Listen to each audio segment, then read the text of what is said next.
La pluie d'été.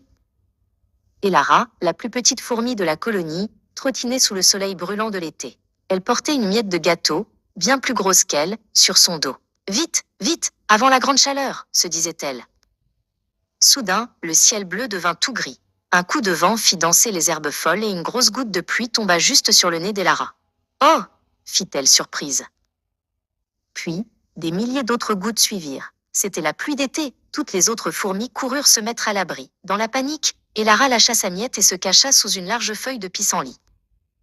Le bruit de la pluie sur sa feuille parapluie faisait plic, ploc, plic. Elara avait un peu peur. Tout était si bruyant et si humide. Elle se sentait toute seule. C'est alors qu'elle vit quelque chose bouger lentement près d'elle.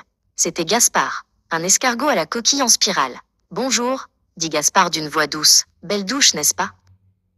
Elara n'avait jamais vraiment parlé à un escargot. « J'ai eu un peu peur », avoua-t-elle. « Moi, j'adore la pluie », répondit Gaspard. « Regarde comme elle lave les feuilles et donne à boire aux fleurs. » Elara regarda autour d'elle. Gaspard avait raison. Les gouttes de pluie ressemblaient à des diamants sur les brins d'herbe.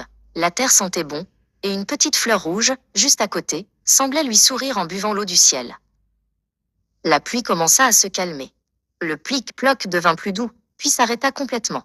Un rayon de soleil perça les nuages, puis un autre.